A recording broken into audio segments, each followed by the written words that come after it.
여러분 안녕하십니까? 여수 MBC 뉴스투데이입니다. 100여 곳의 점포가 피해를 입은 여수 수산시장에서 어제 정밀 현장 조사가 진행됐습니다. 설 대목을 앞두고 앞길이 막막해진 상인들은 임시 판매장을 설치하기로 했습니다. 보도에 문영철 기자입니다.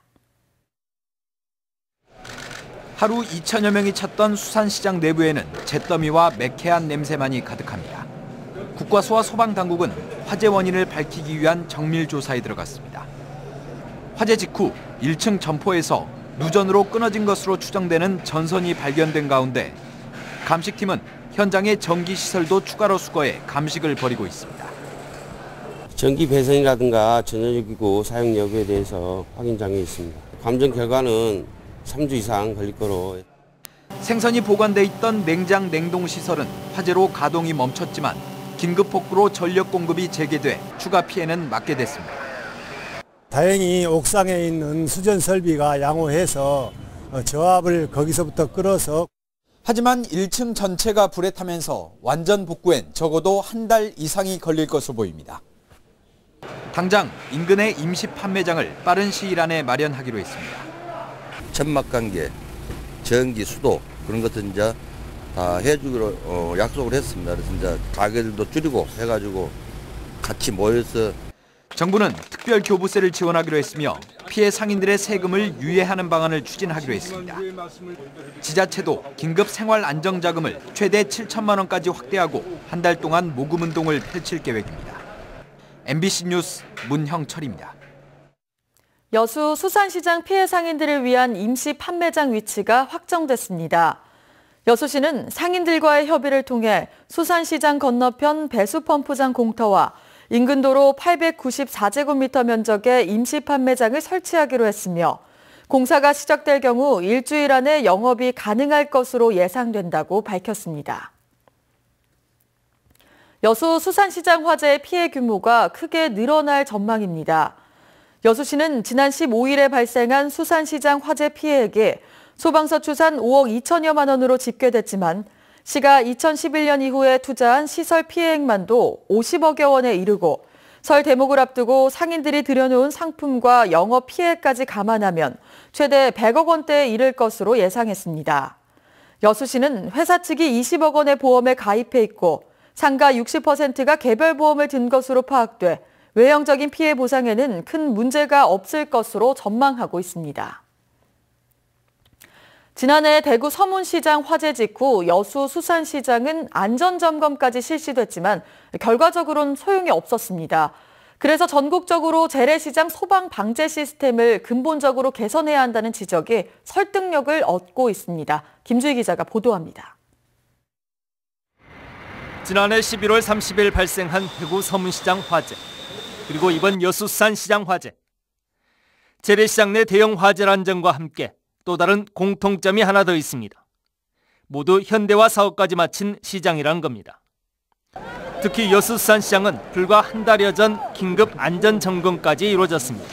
이제 여수 수산시장은 그중에서 가장 상태가 양호해서 3층에 일부 건조시설이 겨울철에 좀 훔치게 되면 화재 위험이 있을지 몰라도 2층에는 더 문제가 없는 것으로 전문가 진단 결과 나왔다고 해서 시에서는 걱정을 한판씩 나섰는데 그럼에도 정작 화재에는 무력했습니다. 결국 현재 소방 방제 시스템이 근본적으로 재래시장의 밀집형 구조를 감당하기에 역부족이었던 겁니다.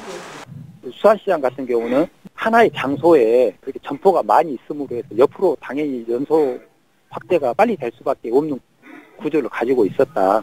이렇게 이제 보는 거죠. 전통시장의 소방 방제 관리 체제에 대한 근본적인 개선이 필요하다는 지적이 설득력을 얻는 대목입니다. 재래시장 상시 안전 점검 체계를 더욱 강화하고 스프링클러 수준을 넘어 절연 감지 시스템 등 자동화 설비의 의무 추가 도입이 필요하다는 주장도 제기되고 있습니다. 일단 발생하면 대형 재난으로 이어지고 있는 재래시장 화재. 전국에 산재한 재래시장의 화재 예방을 위한 근본적인 대책을 고민해야 할 시점입니다. MBC 뉴스 김주희입니다. 이성호 국민안전처 차관이 화재 피해를 입은 여수 수산시장 상인들에 대한 지원책 마련을 약속했습니다. 이 차관은 어제 현장을 찾아 12개 부처가 참여하는 피해 지원본부를 구성해 정부 차원의 지원 대책을 마련하고 신속한 복구가 가능하도록 특별 교부세 지원을 적극 검토하겠다고 밝혔습니다.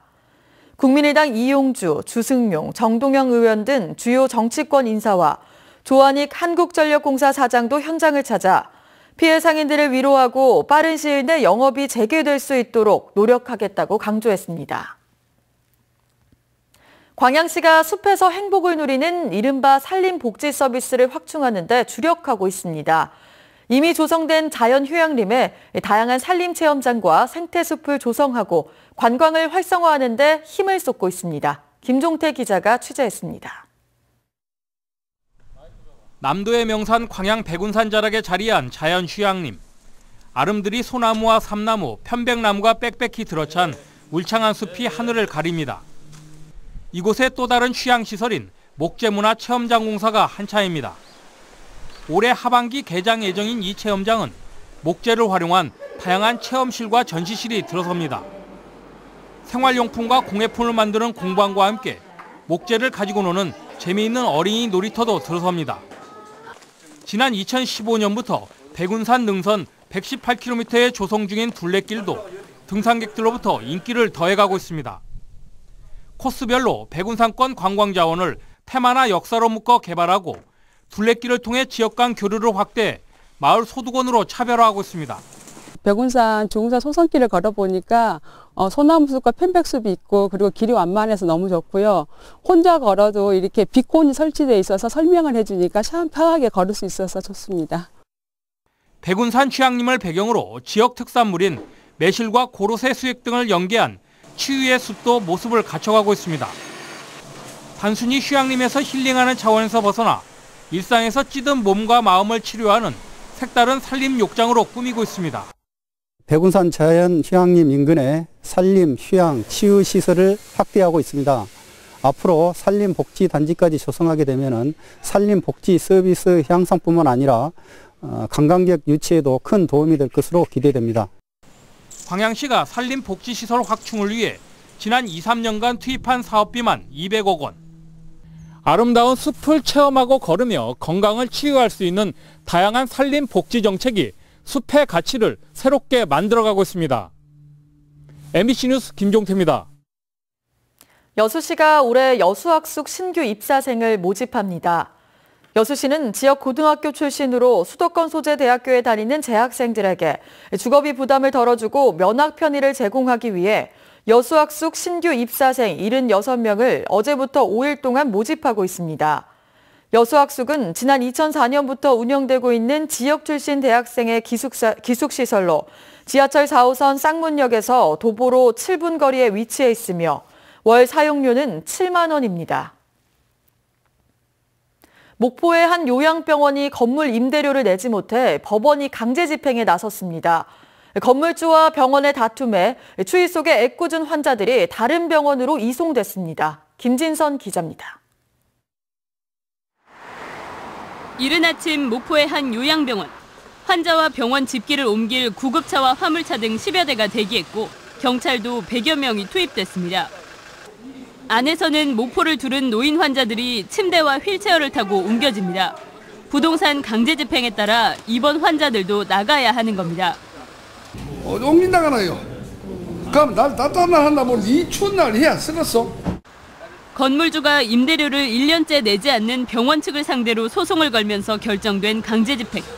지난해 10월까지 환자는 물론 건물을 비울 것을 약속했지만 병원 측은 운영을 계속해왔습니다. 안내장 발송도 다 했었죠. 그런데도 이제 환자분들이 저희랑 있겠다 했었거든요. 그래서 건물주와 병원 측이 뒤늦게 협의하면서 강제 집행은 중단됐지만 환자들은 각자 다른 병원을 찾아 떠나고 있습니다. 이제 강제 집행은 이제 채무자하고 채권자의 이해관계가 있기 때문에 이제 관에서 이렇게 함부로 이렇게 다가가기가 힘든 사항이 있습니다. 병원 측은 명절 전까지 중환자 8명을 포함한 130여 명의 환자를 모두 다른 병원으로 이송시킨 뒤 다음 달 폐업 절차를 밟기로 했습니다. MBC 뉴스 김진선입니다. 순천시가 앞으로 4년 내에 지역에 모두 10곳의 기적의 놀이터를 만들기로 했습니다. 순천시는 보도자료를 통해 제2호 기적의 놀이터를 상반기 내에 3호와 4호를 오는 10월까지 완공하고 내년부터 2020년까지 모두 6곳을 추가 설치하기로 했다고 밝혔습니다. 놀이터 조성 위치는 원도심과 차상위 계층 거주 지역을 중심으로 순천시 전역에 균등하게 분산될 수 있도록 선정될 예정입니다. 설 연휴를 앞두고 환경오염 특별단속이 실시됩니다. 영산강유역 환경청 등 유관기관은 각 지자체 환경공무원과 함께 오염물질 배출사업장과 상수원 보호구역 등 오염 취약 지역을 대상으로 사전 홍보 후 본격적인 단속 활동에 들어갈 계획입니다.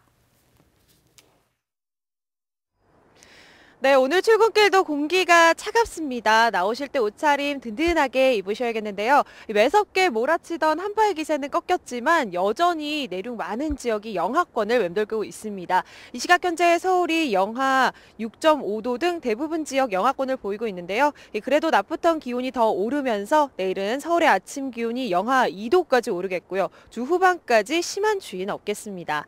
다만 맑은 날씨 속에 대기는 갈수록 더 메말라가고 있습니다. 현재 동해안과 대구 등 경북 일부 지역에는 건조 경보가, 서울 등 내륙 많은 지역으로는 건조주의보가 내려져 있는데요. 특히 실효 습도가 35%를 밑돌고 있는 만큼 산불 등 각종 화재 예방에도 주의를 하셔야겠습니다. 출근길 이 시각 현재 기온 살펴보시면요. 서울이 영하 6.7도를 보이고 있고요. 전주 영하 6.2도, 대구 영하 6.9도로 어제 아침보다는 3, 4도가량 높은데요. 한낮에는 서울 4도, 청주 3도, 광주 6도, 부산 9도까지 오르면서 활동하시기 더욱 무난하겠습니다. 모레 밤에는 중부 서해안을 시작으로 절기 대안인 금요일에는 전국 많은 지역에 눈예보가 들어있습니다. 날씨였습니다.